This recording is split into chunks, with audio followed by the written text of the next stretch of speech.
Guys, tingnan nyo to. Meron ng napisang 4 dun sa 7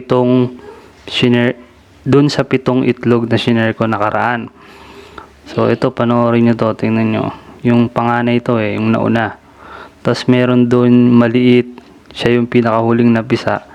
Yan nasisipa-sipa siya.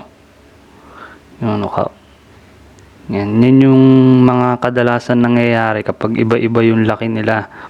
Pag merong mas malaki, tas yung huling lumabas, medyo nagaganyan siya. Nangyayari sa kanya, nadadaganan, nasisipa, natatapakan.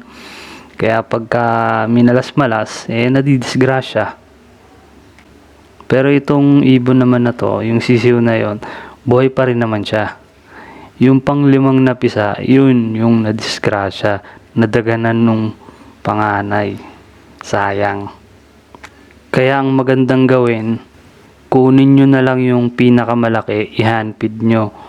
Yung sa akin kasi medyo delay yung action ko So nakita ko na lang yung pang-5, dagan-dagan na nung panganay. Balak ko na sanang kunin yung 2 malaki para i-handfeed ko para makapag-focus yung hen dun sa mga maliliit.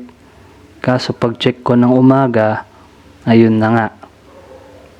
Nadisgrasya na pala siya. So yun, pag-aralan nyo din pag sa inyo nangyari yung ganyan. Okay?